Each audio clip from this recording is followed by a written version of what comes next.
Hi, thank you all so much for coming out on a Friday night.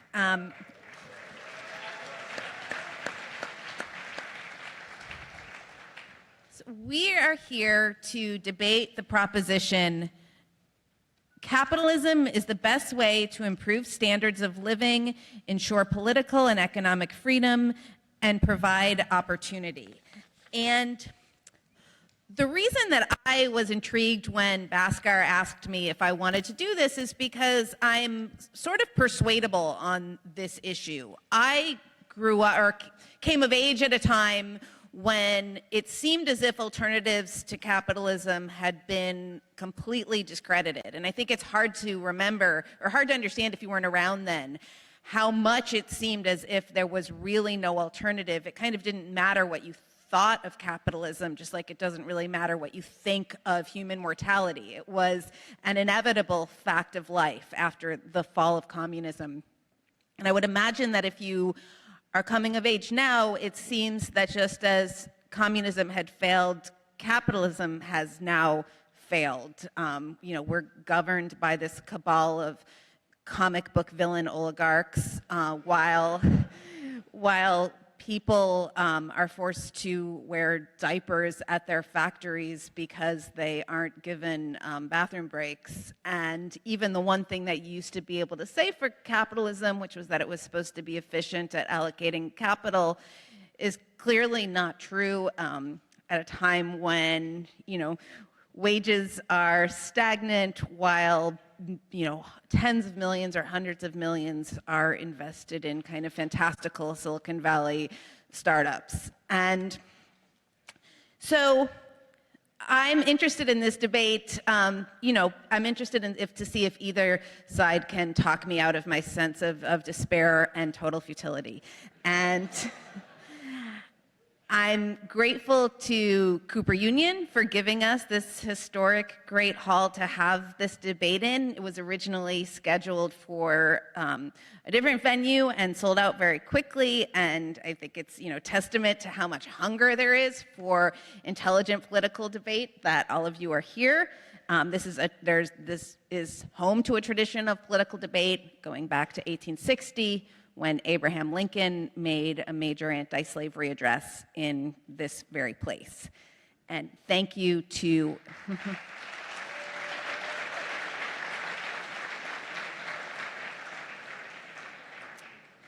thank you to Haymarket Books, who are operating the sales outside of the hall. Thank you to Thank you to Verso Books, and especially Fan Nguyen for providing live stream services so that this debate can reach people beyond this room. And let me explain how this is going to go. We have a number of kind of formal questions that everybody that we've talked about beforehand. People will have 3 minutes on each side to address them, and then 2 minutes for rebuttals, so that I don't have to kind of talk over people and try to bring these segments to a close. Their mics are going to cut out when when their time is done, to kind of keep it moving fairly briskly. Then we'll move into a more informal discussion. And there are not going to be audience questions, which I hope doesn't disappoint people who were very excited to hear to hear long autodidactic disquisitions. And so let me introduce our panelists. Nick Gillespie is editor-in-chief of Reason and Reason TV. Editor of Reason.com and Reason TV, the online platforms of Reason. And Katherine Mangu-Ward is editor-in-chief of Reason and a future tense fellow at New America.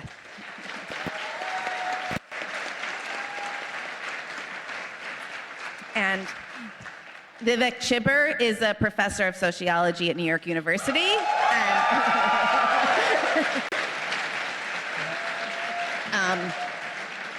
And and a person with a very active fan base, and the editor of Catalyst, a journal of theory and strategy. His latest book is Postcolonial Theory and the Specter of Capital. And Bhaskar Sunkara is the founding editor and publisher of Jacobin and the editor of the ABC for Socialism.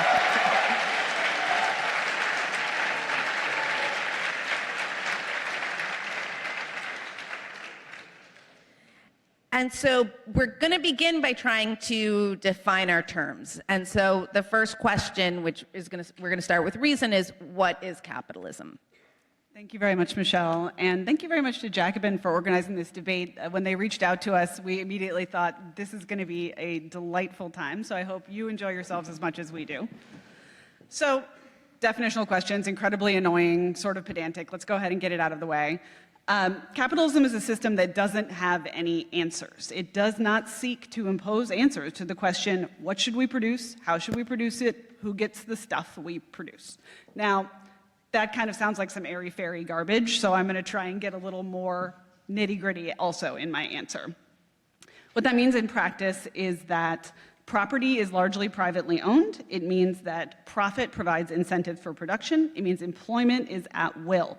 It means the government's role in the economy should be strictly limited, and the forces of supply and demand in a free market, while imperfect, are the most efficient means of providing for the general well-being of humankind. Now, I'm mostly going to obsess about that last point. My colleague Nick Gillespie will be hitting on some other topics, but I am just going to keep coming back to this idea, the question of whether or not capitalism, in fact, lets people flourish, whether it provides the best life that we can possibly provide for them. Now, a couple of points here. Between 1990 and 2010, we have had the most incredible revolution. Michelle's introduction expressed despair. I rarely find myself on the side of cheery optimism, but I'm going to give it a go here and say that in those 20 years, we took the number of people living in extreme poverty and cut it by 50%. We did the same thing for the number of people who don't have access to clean drinking water. Now, what happened in those 20 years?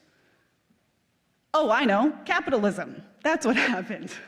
Capitalism came to India and China, and the version of capitalism that came to India and China is wildly imperfect. It doesn't look anything like the version of capitalism that I would like to see in the world, but it looks enough like capitalism to have generated this huge boom in standards of living. I think when Americans talk about capitalism, we can be a little myopic. We can think about what our capitalism looks like right now. That's a different question than what capitalism, the idea, looks like and what capitalism looks like in the world at large. Note here that neither Nick nor I are fans of big business. That is not what we are here to argue. We're not here to argue for crony capitalism. We are not here to argue for the fusion of big business and big government. We do not like those things. But we do want to talk about how things really exist in the world. I am sure that the gentleman from Jacobin would like to disavow how socialism sometimes plays out in the world. Probably, maybe all of the ways that socialism plays out in the world. So let's talk about the real world, but let's keep in mind that we have an ideal vision of capitalism as well. Okay, thank you.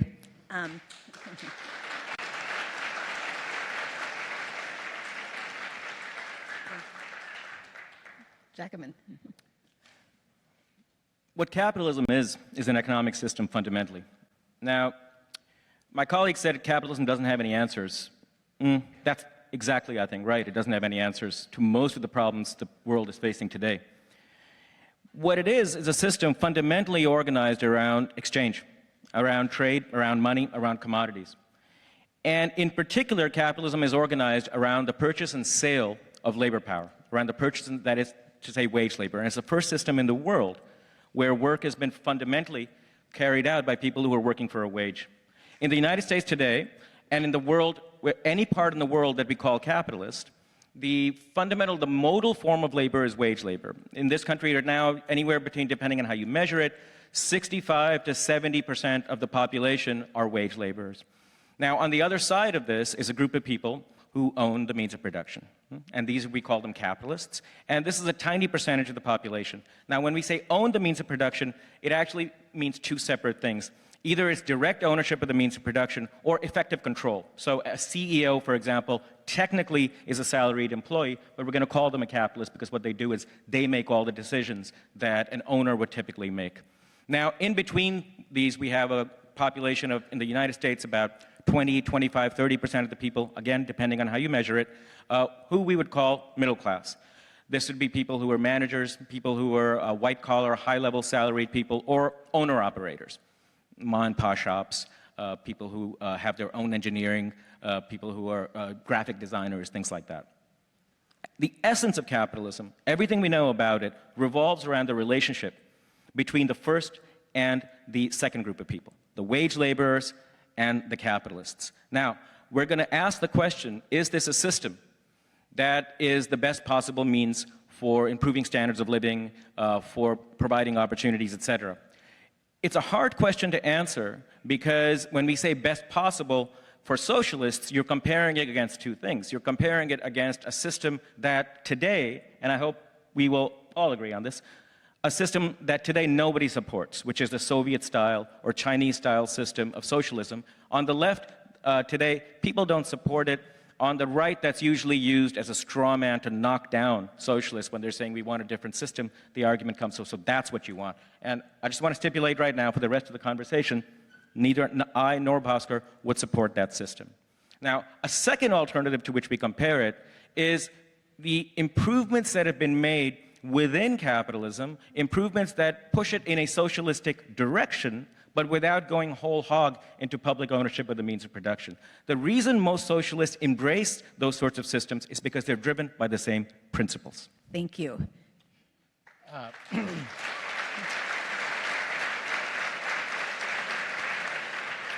You know, the first thing that I want to say, Michelle, is I didn't realize when you were talking about working conditions that the New York Times requires its people to work at their desks and wear diapers. I thought that only happened in the third world, but. Well, it happens. I mean, but it clearly doesn't happen in the third I world. realize many of the people at the New York Times are that old, but we'll let that pass. I mean, obviously, yes. you know, if everybody in this country had the working conditions at the New York Times, capitalism wouldn't be up for debate. Yeah, well, yes. No, I think if there would be a revolution, right?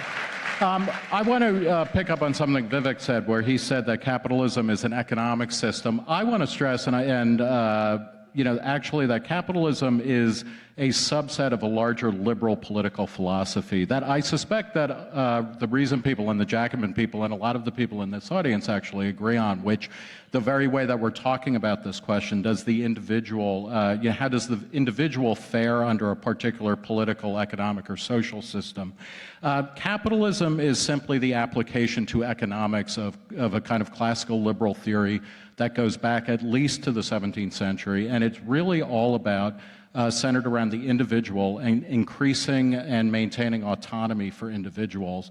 And the way that I think about capitalism, or the world and the liberal philosophy from which I tend to defend capitalism, was best summed up a few years ago by a Canadian politician named Tim Moen, who ran under the slogan, unsuccessfully I might add, after all he was in Canada, but he said, I want my married gay friends to be able to defend their pot plants with guns. And that's, in many ways, is what Reason's vision of capitalism is about. It's about securing basic rights to live and to explore and to express yourself, to participate in what John Stuart Mill, an economist, a political economist who straddled, on the one hand, libertarian ideas as well as socialist ideas about running experiments and living. So that's what we're defending when we talk about capitalism. Thank you. And you guys get the last word on this question. I'm glad you said that, Nick. Actually, we couldn't agree more. Socialists and people on the left for generations have fought for those very rights, and the reason we have those rights today is because of the left.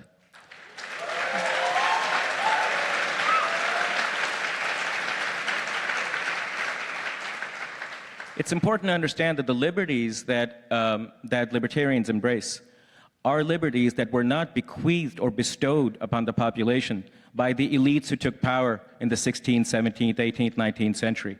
What those elites put in place everywhere and always was oligarchies, narrow political systems ruled by the rich for the rich. The extension of civil and political liberties everywhere and always came about through fights and struggles of trade unions, working people of all colors and of all genders. Now, so that's a baseline that we can all agree on. In the rest of the debate, what I'm going to be trying to establish, along with my colleague over here, is that the problem with capitalism is not that it's based on the principles or the philosophies that our colleagues here are talking about. The problem with capitalism is that it cannot possibly deliver on them. And this is what we're going to try to establish from now.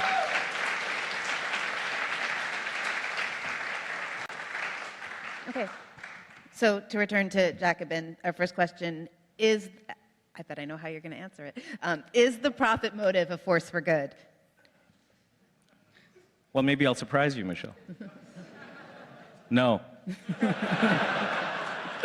Well, now, in a limited way. Look, what I said earlier, what capitalism is a system that's based on market exchange. That's a little bit misleading. What capitalism fundamentally is a system which structurally compels firms and owners of capital to constantly maximize profits. At the center of capitalism is a blind, relentless pursuit of profits. It's a compulsion. It is not a profit opportunity. It is not an entrepreneurial spirit. It is a compulsion. And everybody understands this. In capitalism, if firms don't maximize profits, they die, or at least they risk death.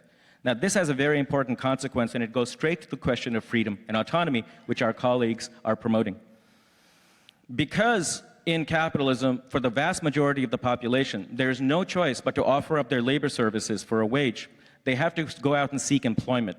The employer who hires them is an entity for whom the only thing that matters, and the only thing that can matter, is not just acquiring, but maximizing their profits. Now, this results in two things. First of all, for the worker, they have to, when they take the wage bargain, what comes with the wage bargain is an agreement that for the 8, 9, 10 hours, or if it's the 19th century, 12 hours, or if it's the third world today, 14 hours, for that period, I surrender my autonomy to you. That is part of the wage bargain. I pee when you tell me to, I talk when you tell me to, I stand where you tell me to stand. Furthermore, you get to set the wage level. It's not just that inside the workplace, the boss gets to tell me what to do. It's that because he has the power to set the terms of the wage bargain, the boss also gets to decide what the level of the wage is. He gets to decide what time I come in, what time I leave. Now understand this, it has two very important consequences. It means that, first of all, income distribution in capitalism is set by people who run the firms, by the CEOs, by the managers.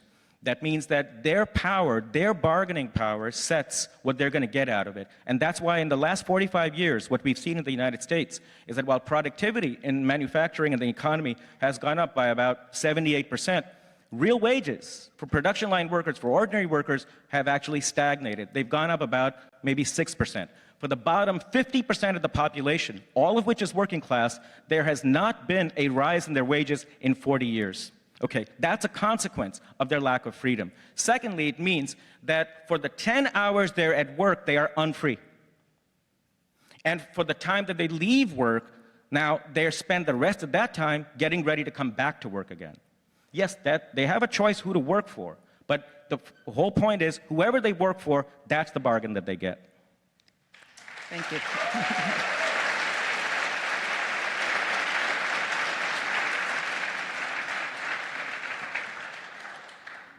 Did you hear that little bit right at the end? Yes, they have a choice who they work for, but that's my whole point here. That's what I'm going to dwell on. People have choices. People have choices when they take a job. They have choices when they buy an object. They have choices when they engage in any kind of commercial transaction. Where people don't have choices is when they deal with government.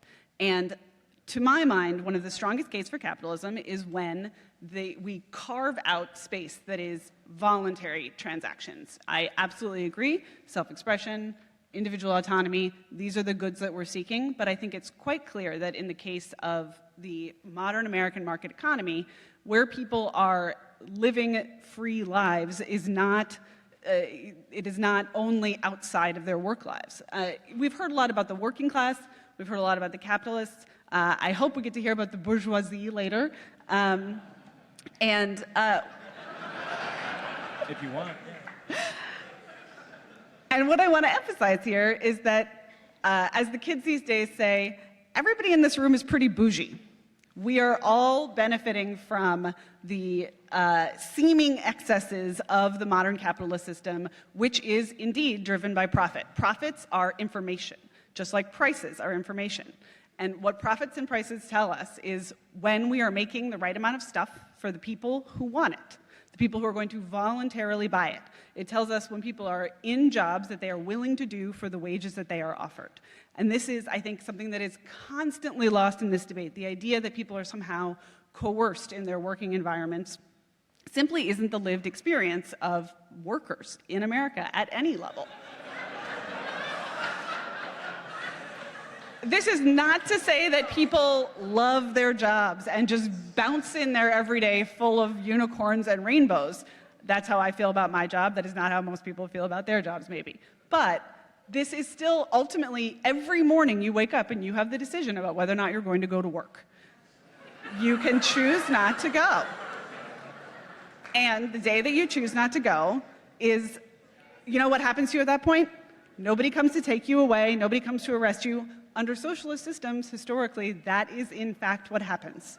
And I think that this is something that our friends on Team Jacobin would like to erase, deny, pretend doesn't exist, and I absolutely will grant them that that is not the ideal form of their system.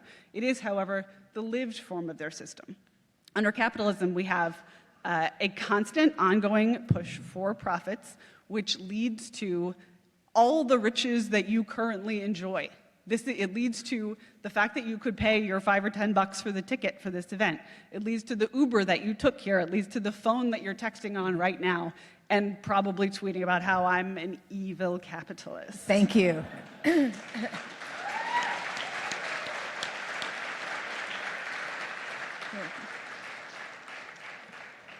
All right, so let's start with the question of choice.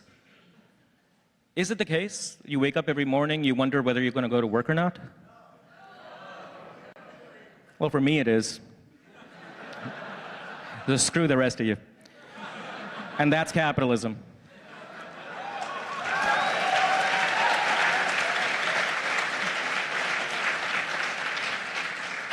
It's a great system if you're on top. There's never been a better system if you're on top. But the fact of the matter is, for the people who actually are people who work for a living, here's the expression they use: I have to work for a living. There is no choice in capitalism about whether or not you're going to go to work. This is no small thing. It is because there is no choice about whether or not you're going to go to work that you submit to the power, the authority, and quite often the depredations of your employer. I think it's just somewhat disingenuous to suggest that when people go to work, they face an open playing field for themselves. What they face is an employer whose sole prerogative, whose sole goal is to do two things: pay out as little as they can and to get as much work out of the workers as possible. Now, is this a bastion of freedom and is it a bastion of opportunity? Not really. Yeah, it's true that it's better than being a slave. It's true that it's better than being a serf. It's true that it's better than being in a state socialist society. But are those the choices we want to put before our kids? Are those the choices on which we want to hang our philosophy of life and the way we organize our societies? It is absolutely true that the state socialist systems were abominations. But we have done much better even within capitalism, and every time we've done better, it's been by reining in the power of employers, by increasing the power of workers, and by giving people access to the basic necessities of life without the market.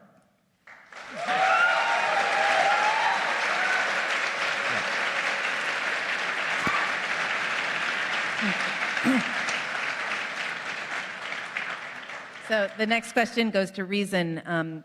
Can freedom exist without private property? Yeah. Let me get to that in a second.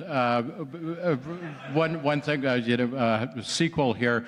Vivek is talking as if negotiation and trade and change and improvement in circumstances is somehow antithetical to capitalism or liberal philosophy of which capitalism is an economic application. He's totally wrong. As Joseph Schumpeter wrote in 1942, the capitalist achievement does not typically consist in providing more silk stockings for queens, but in bringing them within reach of factory girls. We live in a world that is overflowing with crap, with things to buy, opportunities to have, and freedoms to indulge in. It may be among the working class and fetishizing Brooklyn youth that's not a problem, but that's what is happening. We have more things and more opportunities than we ever have in the United States. The cost of virtually everything that you want to buy that is not completely regulated or priced by the government, such as healthcare and education, has been getting cheaper in terms of the amount of work that needs to be produced in order to purchase it. A car, a refrigerator, a television set, a cable package, an internet connection, it goes on and on. In the developing world, there is not a place in the developing world where things are not getting better when trade and commerce or capitalism increases. 3 out of 4 adults in America are better off than their parents were at age 40. Even though we have had a shitty economy for all of the 21st century, we're still doing better throughout the world. As Catherine was talking about, extreme poverty has been more than halved in the past 25 years because of trade, not because of aid and not because of giveaways by states to corrupt dictators around the globe. Now the question is, is property absolutely essential, or can freedom exist without private property? I would say no, because the starting point of this system, and I don't think this is a question for socialism either, it begins with the individual, and it begins with a concept of self-ownership. And it begins very clearly and very profoundly with the right to say no, that you are not going to do something. And it's a cheap applause line, to be honest, to say, working for a living, well, it's better than slavery. It is quantitatively better than slavery. It is qualitatively distinct from slavery as well. And it is wrong, particularly in an advanced economy, or in the US, in Canada, in Mexico, in any of the OECD countries, to try and blur those lines. Because we do have options, and we own ourselves, not completely, not fully, but we own ourselves, and in that is the beginning of liberal philosophy and capitalism as it plays out in the world, which makes us richer and better off. Okay, thank you. I was hoping I wouldn't have to speak tonight. I would just be like hanging in the back of the music video or whatever. In most of my self-conception, I'm something like a Suge Knight-like figure, so don't burst my bubble. I think self-ownership is a great way to put it. And in that respect, do we have freedom today? Yes, we have some freedom, but it's an unnecessarily limited freedom. It's a freedom mostly enjoyed by the small group of people who own private property. The rest of us are at these people's mercy. And I'm not talking about, obviously, personal property. I'm not talking about your ownership of a toothbrush. I'm not talking about Nick's leather jacket. He got it at a Dead Kennedys concert in 1982, and I would die for his right to keep it. But private property is different. Those are the things that give the people who own them power over those who don't. Take a privately owned workplace. Business owners get to impose working conditions that, if given a good alternative, most people would reject. And while workers do most of the work at a job, owners have unilateral say over what happens to the profits afterwards. This is something we were driving home, and I think is a simple point. I think it's a point that even libertarians shouldn't reject if they're taking their conception of self-ownership seriously. And that's that work or starve is not a fair bargain. Economic relations aren't free and private if they're contracts made under duress. Their contracts that we have today are contracts that undemocratically give some people tremendous power over others. Now, if you want to talk about concrete historical examples, let's do that. Let's look at even existing societies like Europe's welfare states, places where private property has been undermined through the regulation of capital. Those societies, to some degree, limit freedom for the people who own private property. But for the majority who don't, these people enjoy a greater range of choice and a greater chance to achieve their potentials. They have this freedom not because private property is upheld, but because the freedom for the minority who own private property is limited. Fundamentally, socialists believe in the rights of people to the fruits of their own labor. Of course, we believe in individual rights and individual freedoms, but our individuality can only be achieved in a society truly embodying the virtues of liberty and of solidarity. And of course, we believe in a system of law. We just believe in different law. Ending private property isn't just about government taking things. We don't want an all-powerful government bureaucracy, but we also don't want big corporate bureaucracies to control our society either. Social and economic decisions must be made by the people whom they most affect. Libertarians can't go far enough to embrace a more expansive vision of freedom. They can't go far enough to truly embrace the self-ownership that Nick was talking about. Thank you.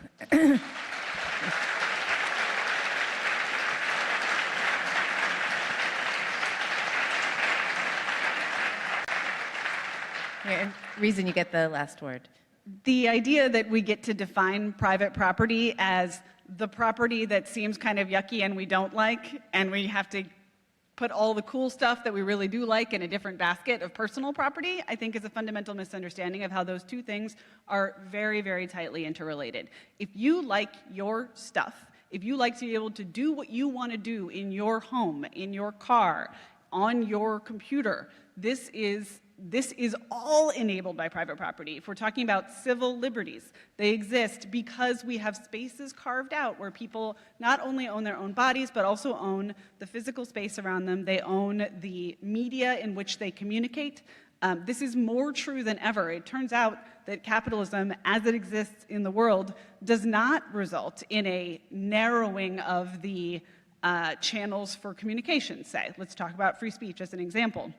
It turns out that greedy corporations actually have made it incredibly easy, have proliferated the ways for people to get together, shout at each other, express their opinions, do what they want to do. That is predicated on our understanding of where the lines of free speech start and stop. They are different in public spaces and private spaces, and speech is freer in private spaces. This is something that you can tell by the fact that when you look on a corporate-owned platform of any kind, you will see people shouting full time about how awful corporations are. That strikes me as evidence that corporations are not, in fact, constantly suppressing expression or personal liberty. Furthermore, I just want to say that private property as a precondition for political liberty does not, again, mean businesses get to be in charge of the government. That is the opposite of the thing that we are talking about here. The moment when big business and big government get together, the socialists lose, the libertarians lose, everyone loses. That is not what you're advocating for, but it is in fact the inevitable endgame of socialism as it is proposed by the Jacobin gang. Thank you.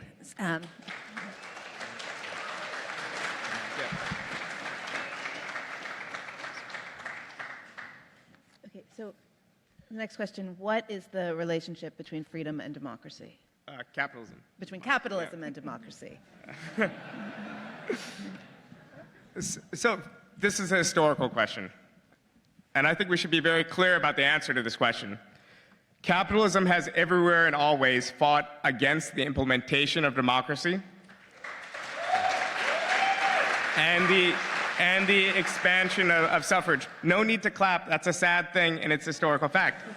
Now, and once we got democracy, capitalism has worked to undermine it, to make sure that the power it has or potentially could have is hemmed in. Capitalists don't want to give up power to democratic processes. They don't want to deal with engaged and empowered voters. Why were capitalists so worried about working in democratic societies? It's simple. They thought that if working people could express their political rights, they wouldn't just stop there. They would extend democracy into economic and social realms too. Capitalists actually underestimated how resilient their system is. We do live in a democratic capitalist society, a society that has been made more civilized. But as Vivek said earlier, this is precisely because of the struggles of working class movements and despite the resistance of capitalists. The fact is, we still live in a partial democracy, not a complete democracy, and that's just because of how much of our time we spend in our workplaces. A few CEOs make decisions that affect millions of people, and this tyranny bleeds over into other spheres of life. Even if you were to say, okay, the tyranny of the workplace is fine, it can be justified, but we want democracy elsewhere. It doesn't work that way. It has been consistent that the economic power of capitalists have undermined our political democracy. And whatever noble liberal dreams we share of liberty and justice has been frustrated by how wealth and power is distributed and because of how undemocratic capitalists are. If we were to go forward, if we were to try to achieve a deeper democracy, an economic democracy, the kind that would allow the majority to win and live in freer and happier lives, we would see capitalists once again as a barrier to that advance. We've seen it everywhere. This, to me, is history. So the only recourse they have is to defend this history and say that the inroads against democracy were justified, or go on. But this libertarian temptation to both trumpet the economic power of democracy but still play lip service to democracy, I think, is unsustainable.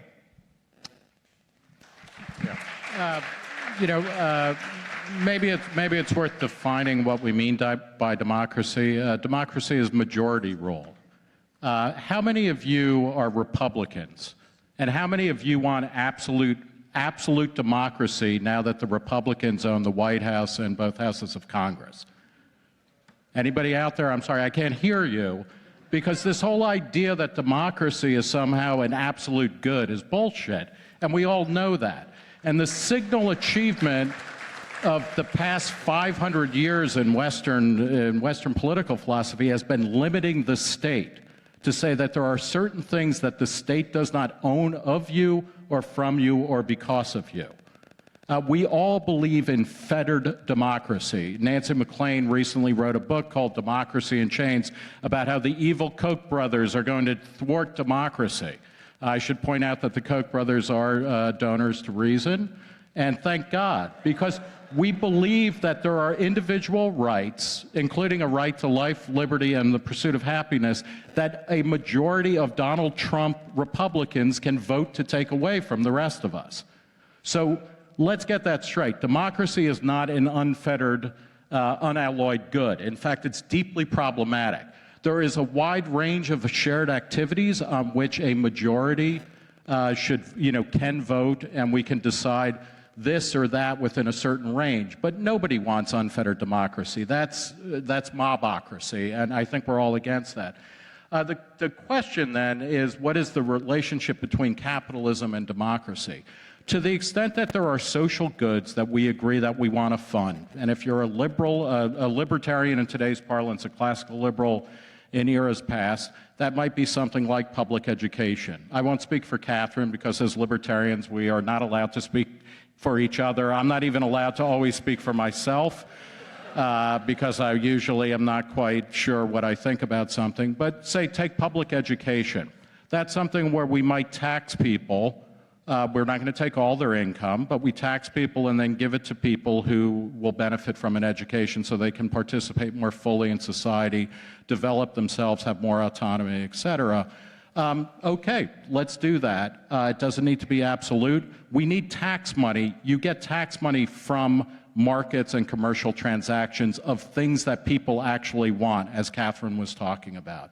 So capitalism, or the economic application of liberal political philosophy, gives you the money that you can then use in taxes to help people participate more fully in society. That's not such a bad thing. And then we might argue in terms of, and I know that one thing that's good about Jacobin is that they're market socialists, so they might say public education would be better if it was based on charter schools or schools of choice within a system, rather than mandatory schools that are a lot like prisons. Okay.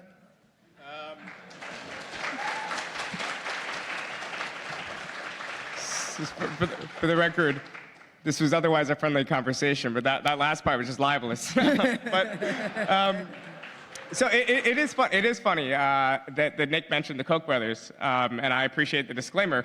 But does anyone know where the Koch family got rich? Especially because Katherine has brought up the specter of Stalinism and socialism in practice a little bit. The Koch brothers got rich making deals in Stalin's USSR. That was part of the, no, not the Koch brothers themselves, but part of the family wealth was derived from there. So the time when the anti-Stalinist left was denouncing in the late 20s and 30s Stalinism, we shouldn't forget how Ford and a lot of big US capitalist interests were very happy to drop their ideology and do business where they could. Now, let's take the example of public education there.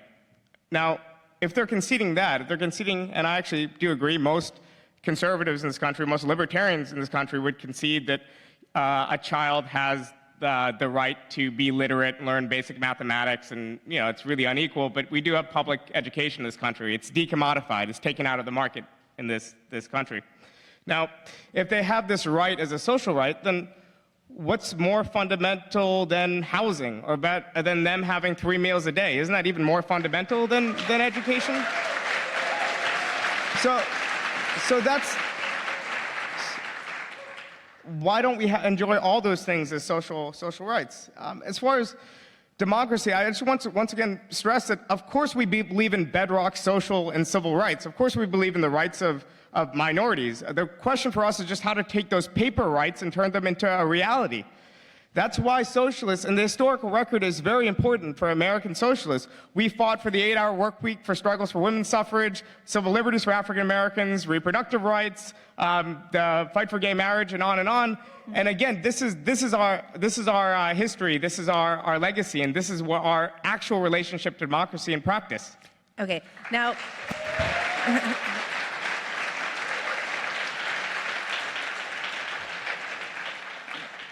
This is the last question for the formal part of the debate. Does capitalism allow people to reach their full potential? So for me, this one seems easy. It's having access to resources that allows people to reach their full potential. And as you've just heard, the Jacobin folks would say, well, the way that we get people access to basic stuff they need is socialism. We fight against the capitalist system to shuffle all the stuff around until people have the minimum they need. In fact, though, I will come back to the same old song I've been singing all along, which is that in the last 25 years, there has been a spectacular, unprecedented, mind-blowingly large growth in the number of people who have access to the basic stuff they need to self-actualize. And I don't think anybody in this room would disagree that if there is any economic system that has been dominant during that period, it's capitalism.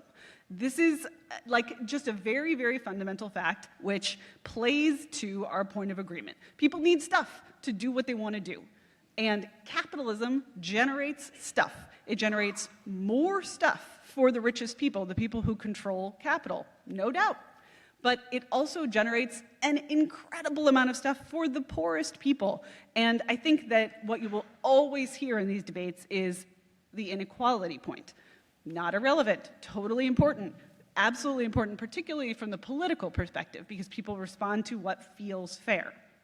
At the same time, the poorest people, while the gap between them and the richest people is growing, the poorest people are getting richer at a spectacular rate. So if your premise is simply that to self-actualize, to flourish, people need to have some basics and then they can go out and do their thing, capitalism is the best way to provide those basics. And I think that everything else is essentially clouding the issue. If we have private property, people have their own space and their self-ownership to do what they want to do. If we have capitalism, even in the garbagey, imperfect way that it exists in the world, people are rich enough to get a hold of the basics. The amount of people's income that they spend on food, for instance, has plummeted dramatically. The amount of people's income that they spend on housing has plummeted dramatically. I know it doesn't feel like that in New York City, but it is in fact a global truth. It's also an American truth. And I think that this is something that it's so easy to gloss over, which is why I just want to say it over and over like a lame, broken record. People have enough money to buy their basic stuff. And there is no amount of hand-waving and talking about the workers and talking about the capitalists that can make that untrue. And the idea that we are looking for something else for self-actualization is totally misguided. People should be able to choose what their own best life looks like. The maximizing of the area for personal choice absolutely starts with providing the basics, and that's what capitalism does.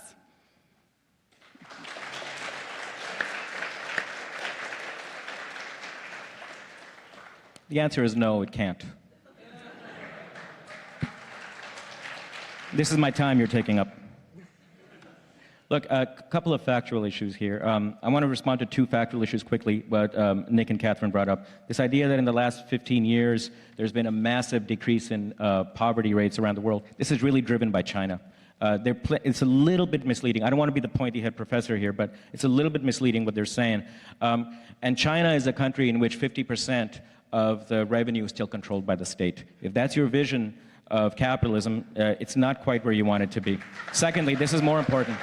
Katherine and Nick, you cannot be serious when you're talking about the United States.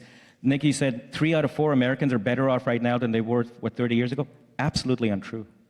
Katherine, you're saying that even maybe outside in New York it seems misleading, but outside the country, even in the last 20 years, the poor are better off? Absolutely untrue.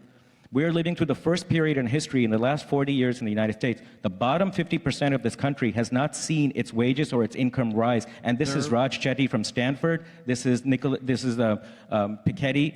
This is Emmanuel Saez. Study after study after study is showing this. Why does that matter? Nick says, we think on the Jacobin side that capitalism doesn't have bargaining. Quite the contrary. It absolutely has bargaining. The point is the bargain itself between employer and employee is what's resulted in the stagnating incomes for the bottom. Why has it resulted in that? Because their trade unions, the supporting institutions from the state have been dismantled, and so now what we have is a complete despotism of the employers. This is not an aberration. This is capitalism. This is what you get when you take away the supports for working people. Now let me address the question very directly. Does capitalism maximize people's chances for developing their capacities? Yeah, if you're on the top, if you're wealthy. But for the rest of them, no. And there's 3 reasons. Just think about this commonsensically. What does it take for you to develop your capacities? Well, it takes 3 things. Autonomy. You should have the freedom, as my colleagues are saying, to decide what you want to do. Time to develop them. And in the end, money. All right. For the bulk of the working time of a working American, they are presiding in a tyranny. A private tyranny, which is called the workplace. By the way, Katherine, you said that civil liberties are enhanced wherever there's private property. You can't be serious. The one place in America where you do not have full rights of speech is in the workplace. The place where that is the essence of private property. If you want to organize a union, you're fired. You want to talk when we told you not to, you're fired. You want to go take a piss when we told you not to, you're fired. These are called employment rights, and these are encroachments of people's autonomy. No autonomy there. Secondly, time. Do you know 83% of Americans today feel that they're stressed? Why are they stressed? Underpaid, overworked. Overworked means you are killing yourself at work, and what happens when you're away? At home, you're simply recovering to go back to work. What autonomy? What flourishing? Thank you.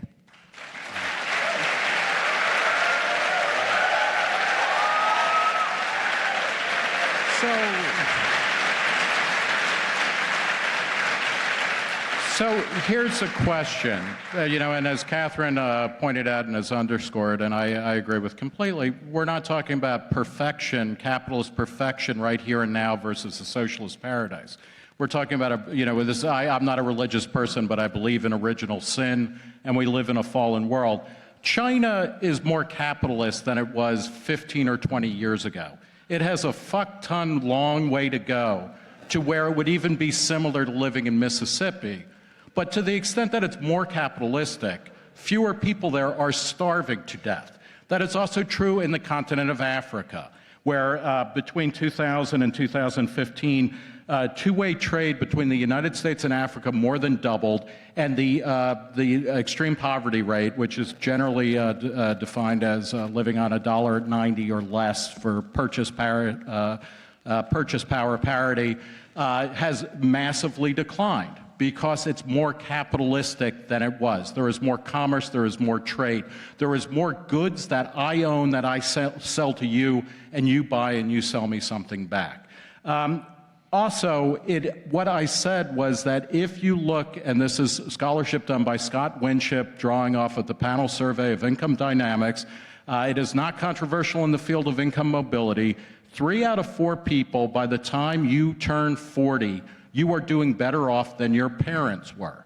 It's an old song, and it's a really nice song to keep saying, this is the first generation in America that will live at a lower rate than before. Think about it yourself. When's the last time you bought a TV? And when is the last time you paid more in dollar amounts, not accounting for inflation or better features or anything? Things have been getting cheaper and cheaper in nominal dollars, and also in the amount of work that the average worker has to do in order to do it. So things are getting better. Where they need to get better still is to remove restraints on individual rights, so we're not locking people up for nonviolent drugs and things like that. A lot of it place for improvement, but economic stagnation is not actually what we're talking about here. Okay, so now we're going to move into something a little bit more informal. And what I want to know of Reason, is it your position that just because capitalism has given us, as you said, a world overflowing with crap, that the inequalities that creates, the kind of desperate stories that we are all familiar with from our healthcare system, this people who have these inhumane scheduling systems that kind of defeat any attempts at family life or stability, all these just-in-time scheduling systems. Is it your position that that's basically worth it for the world full of crap that capitalism creates? So a couple things. The first is that those things, those horrors of working life, are a thing that are more common in poorer societies. So in that sense, yes, we are saying those things are, that the world full of crap corresponds to fewer of those things in the world. We are not saying that the world full of crap is contingent on those things. In fact, I think it is very likely that the next 20 years we'll see a heck of a lot more crap and a lot less of the kind of abusive practices that we hear about all the time that workers experience. That will be in part because of political advocacy. It will also be, though, because of the sheer raw wealth of our society. When we have more money, one of the luxury goods that we consume is moral goodness. We actually consume, I know it sounds crazy, go with me, guys, just for a hot second here. We in the United States, as we have gotten richer, we emit less. We are more conscious about our environmental footprint. That's something that we have the luxury to do because we're rich. And you see that in lots of other areas, I think. But if that's true, the United States is richer than a lot of Scandinavian countries in terms of per capita income, but you have abuses of workers here, people being bankrupted by the healthcare system. You have people being bankrupted by childbirth that we don't have in countries that aren't as rich as us, but have just devoted themselves to a more equitable system. So I think there's a couple things going on. One is that when people are richer, the benefits of that, the rapidity of change by which those riches make our lives tangibly better, changes from sector to sector. And I would argue in the United States that healthcare and education are two places that are heavily dominated by the public sector. These are not places where we have let the market get in and improve people's situations. We have not actually realized a system of free labor. People are much more trapped in a healthcare job or a government job or a teaching job than they are, I would argue, in a lot of other sectors. Okay. So,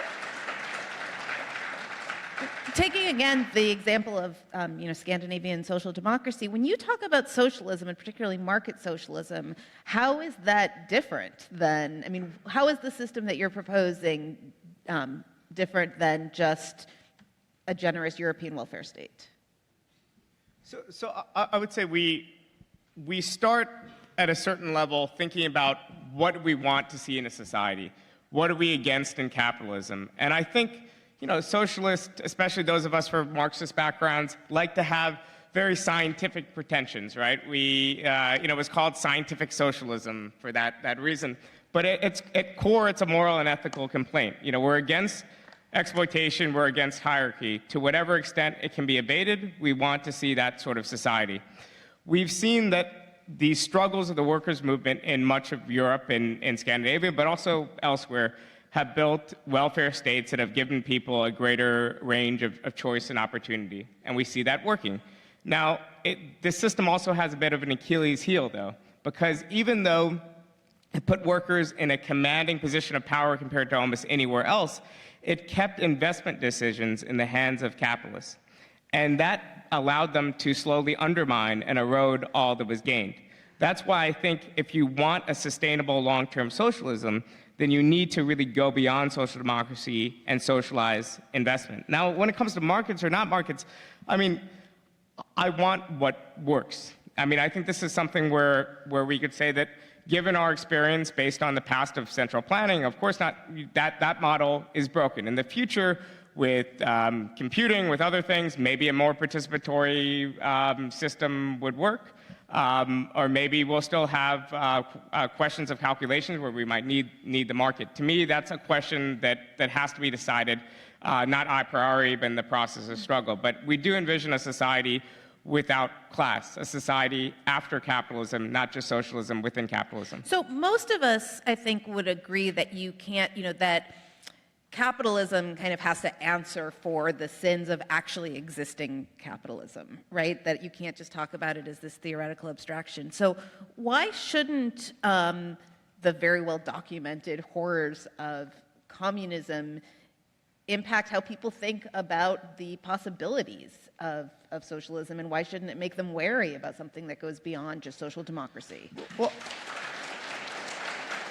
I think at some level, of course, it should impact the thinking of any thinking person, right? Any history, any past experience, you can't ignore. It has to factor in.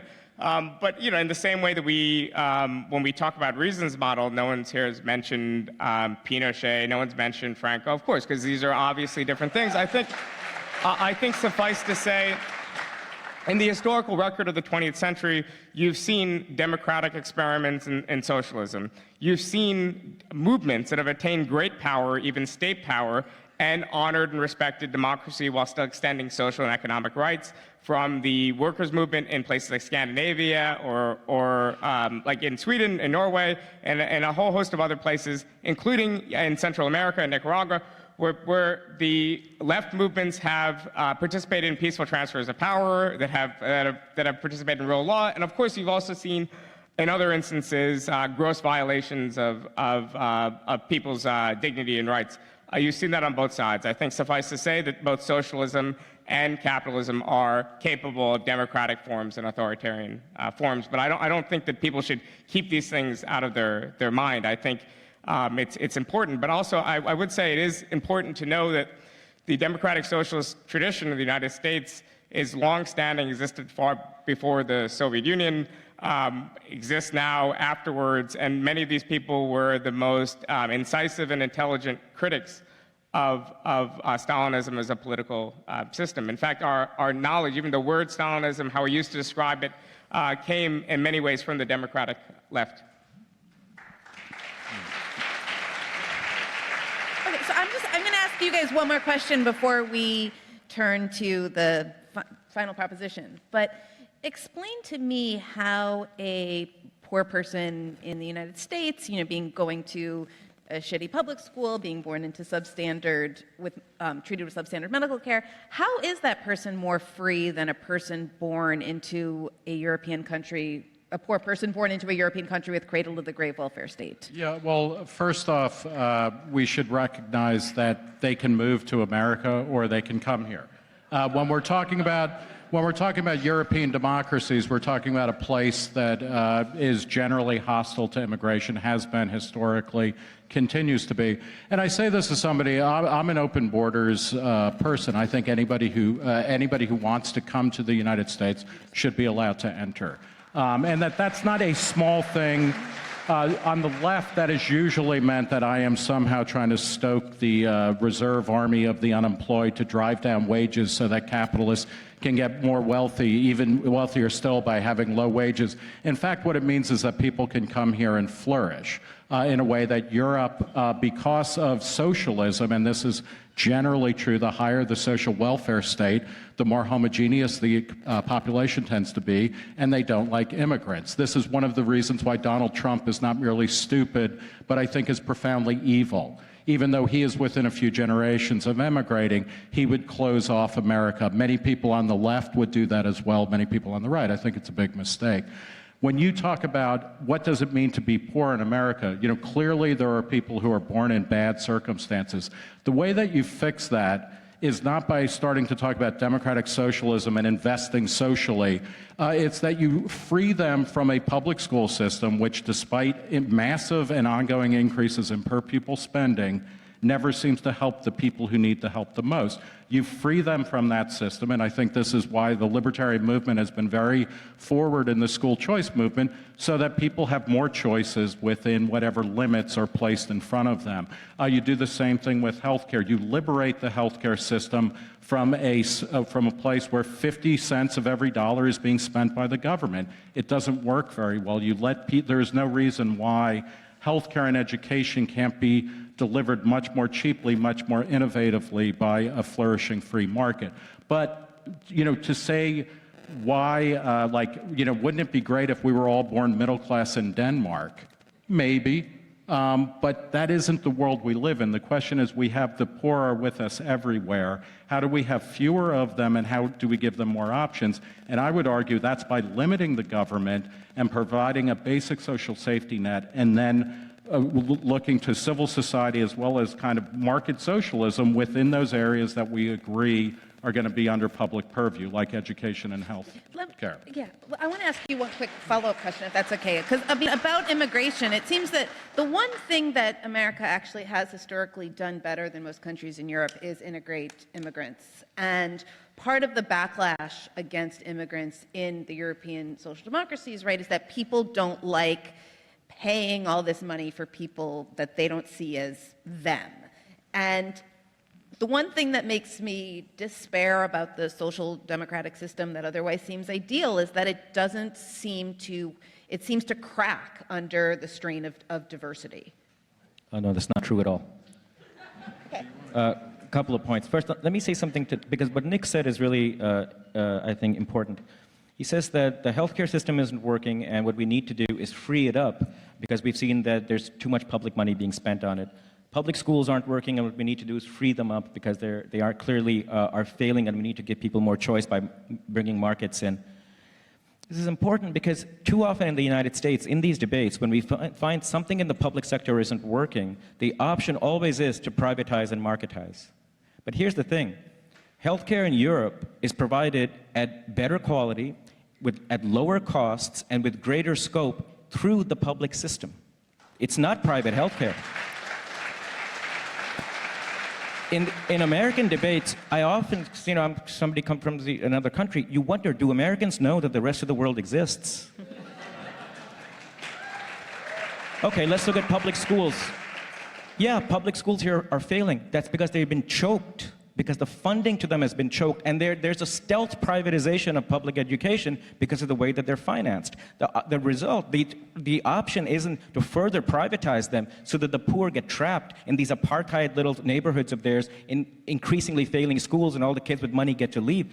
The option is to genuinely fund them, to actually give them money the way they're given money in other advanced industrial countries. The insistence on privatizing is a kind of extortion. That public support is off the table. So either you stay in the shit houses that we're giving you, or we privatize. And that's not a fair option, it seems to me. Now, if we're going to ask whether Americans know whether the rest of the world exists, then I think we should ask whether socialists know whether the rest of the world besides Denmark exists, where, again, all right, let's talk. Capitalism has improved the standard of living, including healthcare, dramatically. Then let me answer your observation that the abuses that are going on in the workplaces in the United States are mostly something that occurs in poor countries, and not in. So let's talk about these poor countries. You're right. Why do they occur in poor countries? Because poor countries today is what Victorian England was in the 19th century. The reason you don't see these abuses occurring in Europe right now isn't because there's something magical about rich countries. It's because in all these countries, there are trade unions, there are political parties that defend workers, and which make it hard for employers to have the despotisms that they have in the United States. It is not about rich and poor. It's because in more developed countries, there's a history of trade unionism. The United States stands alone in having absolutely no protection from workers' organizations for those workers, and that's why in the US today is a parallel to what you're finding in poor countries. What these two zones of the world have in common is no protection for workers and the unbridled power of employers. That's why. Now, so that's not Denmark, that's the rest of the world. What trade unions also stand up for, though, is they stand up for workers to the exclusion of people who would hope someday to be workers in our country. They stand up for Again, workers that's not true. against immigrants. They stand up for workers. This is Actually, the absolutely history true. of internal migration. They stand migration. up against people who want to work for lower wages. They want to make that illegal. Well, And those people otherwise don't have jobs at all. I honestly think that standing up for workers is an unexamined sentence that should be more closely examined, because there are people whose interests are in opposition to workers who need our help. I didn't hear all that. Let me just try to systematically answer what Michelle raised, and I'm sorry, I didn't hear everything you said, Catherine. It is true that in Europe right now, there is a kind of a backlash against immigration among certain sections of the population. But let's also keep something else in mind. The wave of migrants and immigrants who came out of the Middle East, Iraq and Syria, over the last 12 years, it's quite extraordinary how in Europe they were welcomed. Now, there has, in the midst of that, also been a backlash. That is not an artifact of social democracy. That's not an artifact of the welfare state. It is an artifact of the fact that since the establishment of the European Union, wages in Europe have stagnated now for more than 15 years. In Germany, England has gone through its worst period of wage stagnation. And what they're seeing when they look out into the world, what they see is that our mainstream parties, our own states, are doing nothing to defend our wages while our benefits are being cut. The reason they point to the immigrants isn't because something about social democracy. It's because all of the establishment is telling them that there is nothing that we're going to do to improve your economic lot. Europe has been in an unrelenting austerity now for more than 15 years. The far right comes in and the far right says to them, here's why your wages are stagnating. It's because these people are coming in and taking it away. There's no other political party right now that's addressing the issue other than the far right. Until the last 10 years, immigration has not been an issue in Europe. It's become an issue right now because of the fact of the stagnating standards of living, and that all is because of the increasing power of the right, the increasing power of corporations, and the increasing insecurity that the poor are feeling. That has nothing to do with social democracy per se. It has to do, once again, with the altered balance of power. We have to.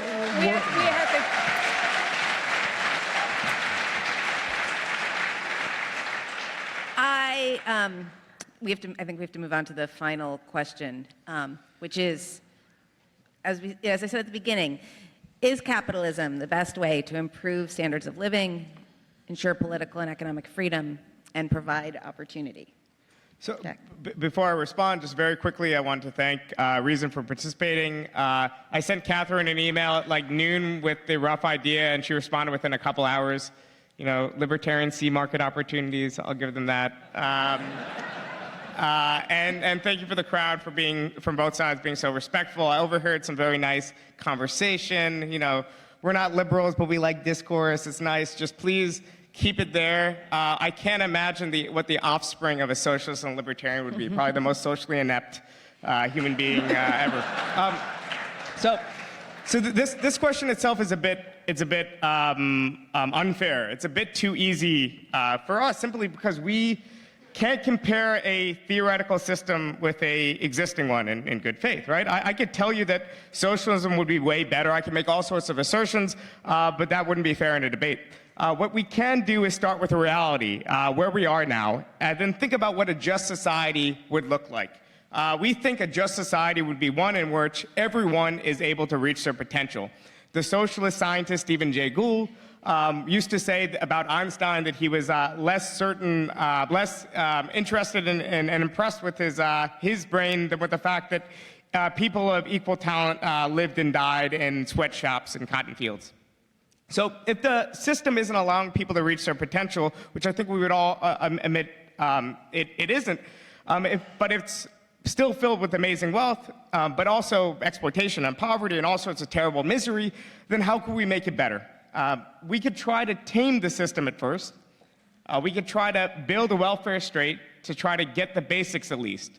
We're all unique and different, but we can all only develop these unique abilities in a society with a different sort of priority. A place where inequities are tackled so we all truly have a fair shot at life. This would mean at least a society should be able to socially provide people with the necessities: food, housing, education. I'm glad we already got Nick on one of them. Healthcare, childcare, to allow for individual flourishing. And then we look again and we say, can we go further? Can we move beyond the welfare state into a more democratic, participatory society? This is an open question. We know that social democracy works. We also know its limits. Maybe we could go beyond it. I premised a lot of my work, a lot of my life on the idea that we can. But we do throw by testing, by pushing its boundaries. It's a democratic process that can move forward, but also one that can move backwards. I imagine in a capitalist society, there'll be plenty, socialist society, there'll be plenty of room for Nick and Katherine to have a party of 3-4% on the fringes of society. Honestly, it wouldn't be much of a change for any of us. But where we end up, wherever we end up, it won't be a utopia. It'll still be a place where you could get your heart broken, you might still be depressed, you might still feel lonely. It won't cure your stomach aches, your nausea, your indigestion, all that stuff. But in the process of getting there, I think we'll solve a few of our animal problems so we can begin to start tackling our human ones. Socialists know that the old system isn't working, and we know that a democratic one, ordinary people could live freer and more fulfilling lives, is possible. That's the extent of the claims that I can make. And if you're interested in these ideas, I think you'll be part of a long, multi-generational movement, from Eugene Debs to Bernie Sanders, that'll perhaps one day make of the earth a homeland rather than an exile.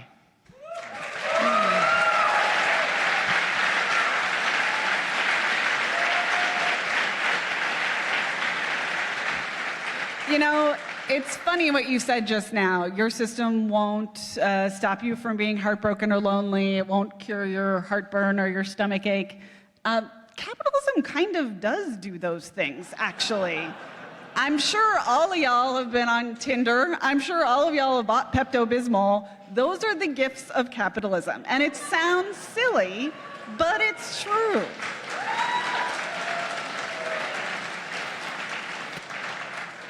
Capitalism, as it exists in the world, isn't perfect. I appreciate the extent to which we have managed to curb both of our impulses to compare real to imaginary and vice versa in this discussion. It's been an absolute pleasure, a rare one.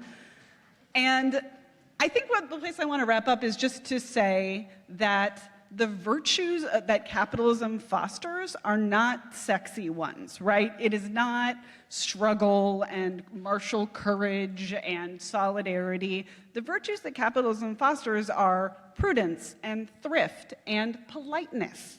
And to be the guy who's fighting for politeness is not a sexy place to be, but I actually think it's the right place to be. A world in which people are fundamentally basically decent to each other because they are going to engage in voluntary market transactions to get the stuff they need, in which people can find love and cure their stomach ache and go down to the Duane Reade, hand over some money, hand over whatever you need. The double thank you in which everyone got what they wanted is an underrated miracle that capitalism has provided, that the free market enterprise system embedded in capitalism, embedded in modern liberalism, has provided.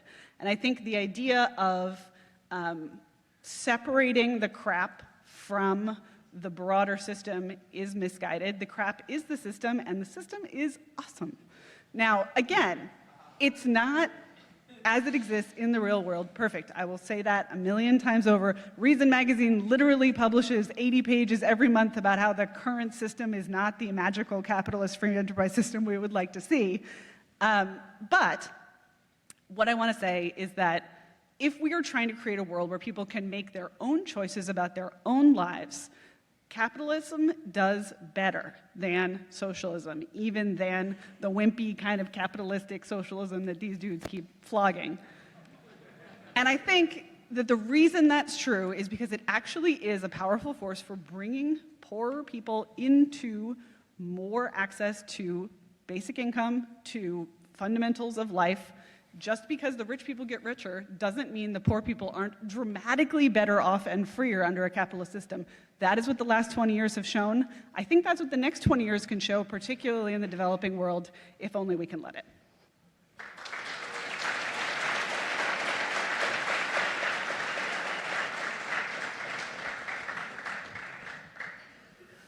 Well, this really went by fast.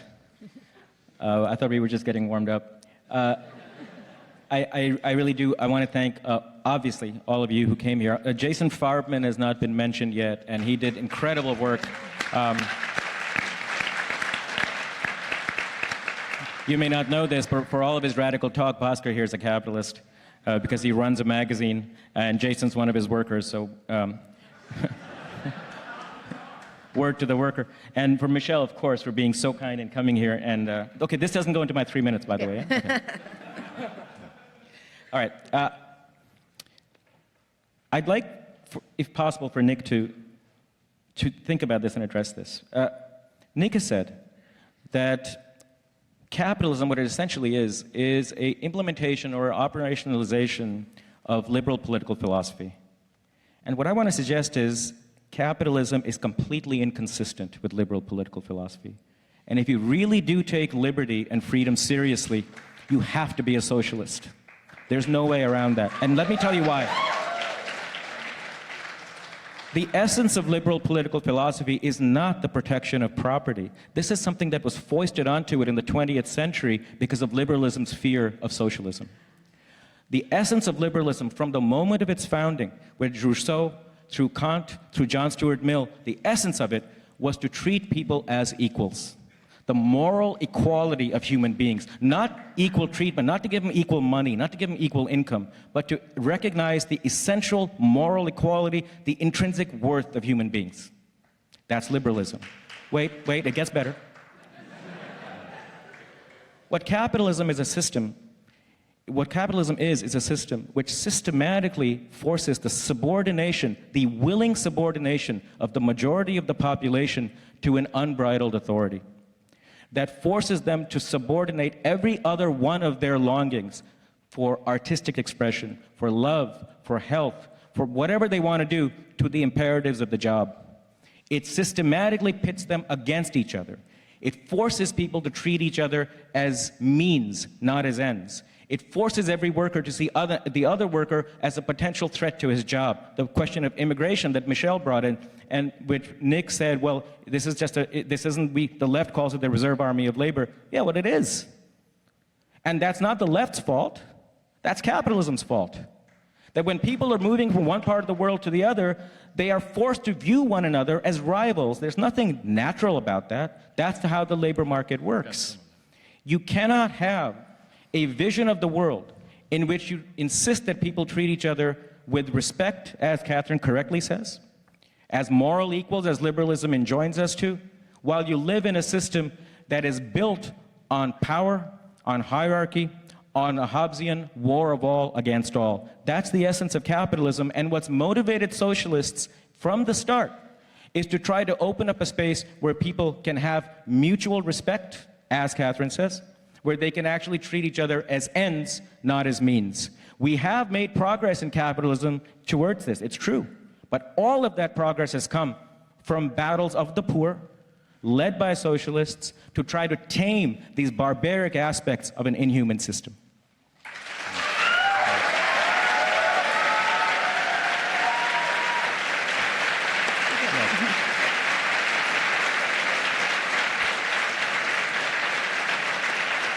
So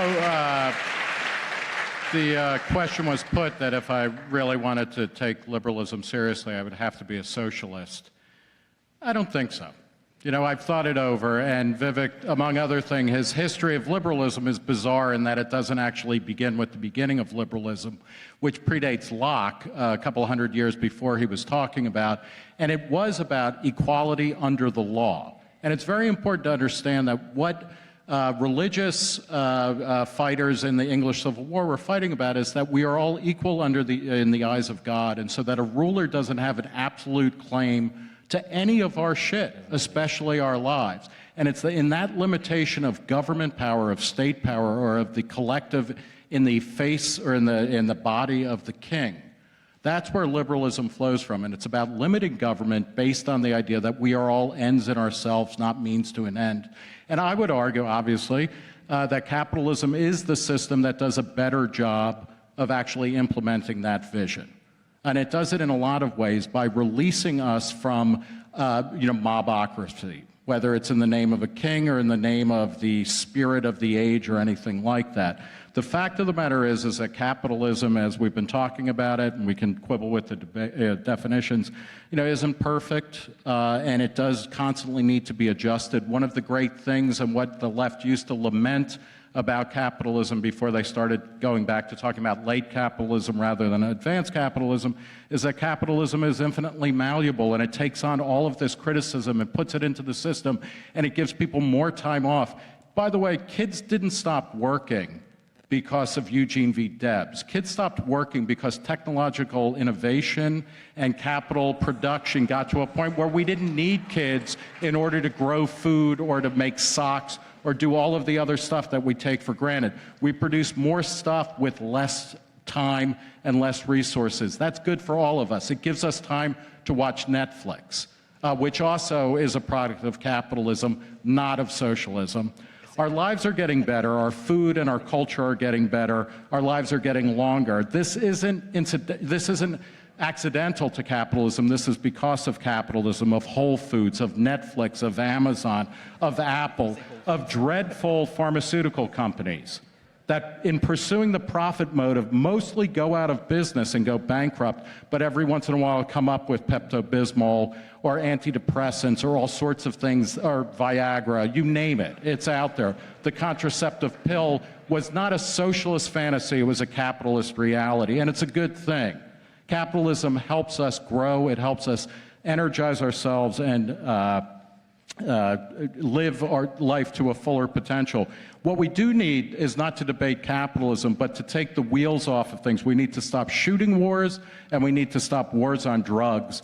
We need to allow people to be more free, not just from the state, but from society in a way that says, we don't like the way that you want to live. We don't like the way you look. We don't want you to live there, and get rid of those impediments, which come primarily from the state and vested interests, certainly not from capitalists who are happy to sell anybody, anywhere, anything they want.